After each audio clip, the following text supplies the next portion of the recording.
अजमेर के जाने माने क्षेत्रपाल हॉस्पिटल में कैंसर रोग के लिए सफल उपचार और उत्तम गुणवत्ता की चिकित्सा सेवाएं उपलब्ध हैं। क्षेत्रपाल हॉस्पिटल के कैंसर रोग विभाग के surgical oncology doctor Arvind Kumar Khosliya से आज खास बातचीत हुई। बातचीत में क्षेत्रपाल हॉस्पिटल के डॉक्टर अरविंद ने कैंसर क्या होता है, कैंसर का उपचार कैसे होता है, कैंसर के क्या क्या लक्षण और प्रकार होते हैं, कैंसर की रोकथाम के लिए क्या क्या उपाय करने चाहिए, राजस्थान प्रदेश में कौन कौन से कैंसर की संभावनाएं हैं और महिलाओं में कौन कौन सा कैंसर होता है जैसे सवालों और जिज्ञासाओं को लेकर जागरूक किया गया है। आइए देखते हैं क्षेत्रपाल हॉस्पिटल की कैंसर रोग विभाग के डॉक्टर अरविंद खोसलिया ने क्या कहा।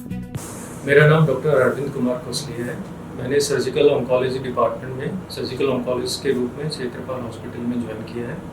मैंने अपना MBBS व MS सफदरजंग हॉस्पिटल नई दिल्ली से किया था। उसके पश्चात मैंने अपना जो सर्जिकल ऑन्कोलॉजी का ट्रेनिंग है, जो MCH का डिग्री है, वो मेरा एक जोधपुर से मैंने कंप्लीट किया था। उसके बाद मैं नई दिल्ली में ही BLK मैक्स हॉस्पिटल में सर्जिकल ऑन्कोलॉजिस्ट के रूप में अपनी सेवाएं दे रहा था। उसके बाद मैंने यहाँ क्षेत्रपाल हॉस्पिटल में ज्वाइन किया। डॉक्टर साहब, आज हम बात करने वाले हैं कैंसर की एक जो बड़ी बीमारी है उसको लेकर। सबसे पहले मैं ये जानना चाहूँगा कि कैंसर क्या है और एक आम आदमी को इसको अपन किस तरीके से, किस भाषा में अपन इसको समझा। देखिए, अगर आसान भाषा में इसके बारे में जाने तो जो कैंसर है वो हमारे और आपके शरीर, सभी के शरीर के अंदर कोशिकाएं ही होती हैं।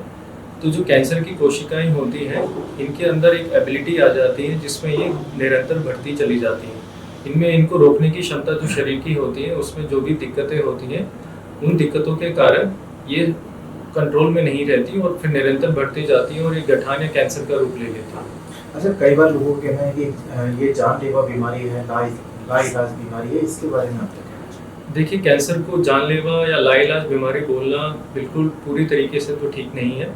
ये निर्भर करता है कि मरीज़ हमारे पास में किस तरह के कैंसर को लेके आता है, किस स्टेज पे वो हमारे पास में इलाज के लिए आता है और किस अंग में उसे कैंसर होता है।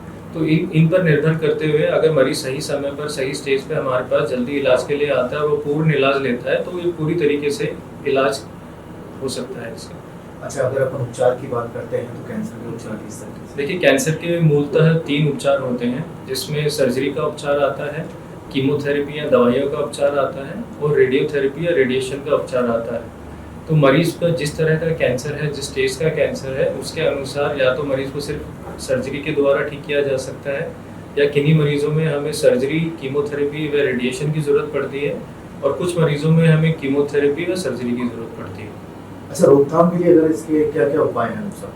देखिए, रोकथाम के लिए सबसे पहले जो हमारी जनता है, हमारे समाज में लोगों को कैंसर के प्रति जागरूक होने की आवश्यकता है, जिसमें कैंसर होने के कारण वो थोड़े बहुत जाने तो उनके लिए और सभी के लिए बेहतर है। सिंपल हमारी लाइफ में अगर हम कुछ चेंजेस, बदलाव करें, जैसे कि ये तंबाकू के पदार्थों का सेवन है जो मुंह के कैंसर और गले के कैंसर का कॉमन कारण है, अगर इन चीज़ों को छोड़े तो फिर इन चीज़ों से जो ये होने वाला कैंसर है तो इसमें रोकथाम मिलती है।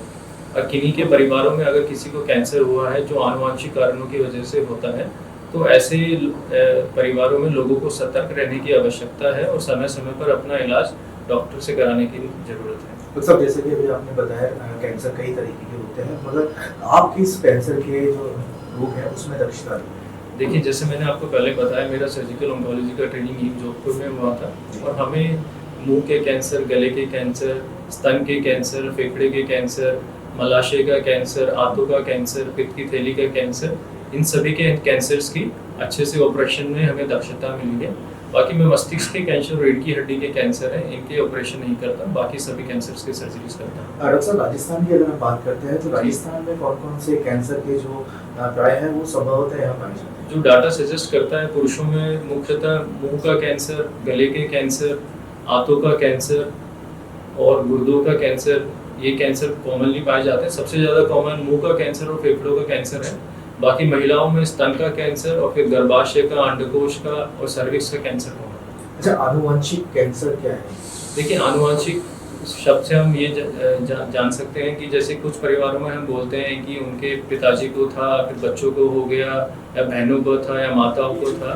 तो आनुवंशिक चीज़ होती है, वो एक परिवार के अंदर पास ऑन होती है। जैसे अगर परिवार होता है तो जीन्स के थ्रू वो बच्चों में होने का उसका खतरा जो नॉर्मल लोगों की तुलना में ज़्यादा होता है। डॉक्टर साहब, अगर महिलाओं की अगर हम बात करते हैं तो ब्रेस्ट कैंसर जो होता है महिलाओं में, उसको लेकर आप अजमेर वासियों को क्या कहना चाहते देखिए, मैं अजमेर में जो अपनी महिलाएं और जो बहनें हैं उनको ये बताना चाहता हूँ, अगर आपको किसी प्रकार की गठान है और आपकी उम्र जो 10-20 साल की उम्र से ज़्यादा है और लंबे समय तक गठान है या किसी गठान में अचानक बदलाव आता है या निप्पल से खून का रिसाव होता है या बगल में कोई गठानें बनती हैं, तो ये सब इन लोगों में कैंसर होने की संभावना ज़्यादा होती है, तो इसका समय पर इलाज कराएं। और पुरुषों की अगर हम बात करते हैं डॉक्टर साहब, पुरुषों में किस तरीके का पाया जाता है और क्या कारण होता है? वो जैसे मैंने पहले बताया, मुंह का कैंसर सबसे ज़्यादा हमारे पुरुषों में कॉमनली पाया जाता है। उसमें मुंह के अंदर छाला हो सकता है, जीभ के अंदर छाला हो सकता है, या दांत अपने आप ढीले होकर अपने आप गिर जाते हैं, या दांत निकलवाने के बाद में कोई जो जख्म है जो ठीक नहीं हो रहा है और जो 21 दिन के ऊपर का अल्सर है, ये सब सिम्टम्स में कैंसर होने की संभावना ज़्यादा है। महिला पुरुष के बाद में बच्चों की अगर हम लोग बात करते हैं डॉक्टर साहब, तो बच्चों में किस तरीके के कैंसर पाए जाते हैं? देखिए, जो बच्चों के कैंसर हैं वो वयस्क लोगों की तुलना में अलग प्रकार के होते हैं। बच्चों में कॉमनली ब्लड का कैंसर जिसे हम ल्यूकीमिया कहते हैं, या गठानों का कैंसर जो लिम्फोमा होता है, या फिर बच्चों में जिगर के अंदर और गुर्दों के अंदर हेपेटोब्लास्टोमा और नेफ्रोब्लास्टोमा जैसे कैंसर होते हैं। उनको आंखों के भी कैंसर होते हैं जिसे हम रेटिनोब्लास्टोमा बोलते हैं। डॉक्टर साहब, एक लास्ट मेरा आपसे सवाल है कि कहते हैं कि कैंसर से हारना नहीं है, कैंसर को हराना है। क्षेत्रपाल हॉस्पिटल इसके लिए क्या? जी देखिए, बहुत जल्दी हम एक कॉम्प्रिहेंसिव कैंसर सेंटर लेके आ रहे हैं, जिसकी न्यूज़ आपको जल्दी देंगे। और तो कैंसर से डरना नहीं है, मतलब सबसे पहले हमारी लोगों को यही मानसिकता रहती है कि जैसे ही उन्हें पता लगता है कि मरीज हमारे परिवार में किसी सदस्य को कैंसर हुआ है, तो वो मरीज से भी ये बात छुपाते हैं और परिवार जल्दी से इसका समय पर इलाज नहीं कराता है। अगर समय से सही इलाज कराया जाए, ये पूर्ण तरीके से इसका पूर्ण इलाज हो सकता है। अजमेर में क्षेत्रपाल हॉस्पिटल के लिए क्या कहना चाहेंगे कैंसर की बीमारी? देखिए, इसके प्रति जागरूक होने की आवश्यकता है और हमारे अस्पताल में कॉम्प्रिहेंसिव कैंसर सेंटर आ रहा है, जिसमें हमारी रेडिएशन मशीन और कीमोथेरेपी का इलाज और सर्जरी का इलाज वो पूर्ण तरीके से हम पूरा ट्रीटमेंट देंगे। जो आपको ये अलग सेंटर जो जैसे जिन इलाज के लिए मरीज जयपुर जाता है, दिल्ली जाता है, ये सारा ट्रीटमेंट यहाँ अवेलेबल होगा। एक बार आपका परिचय अलग से। हाँ, नमस्कार, मेरा नाम डॉक्टर अरविंद कुमार कौशलिया है।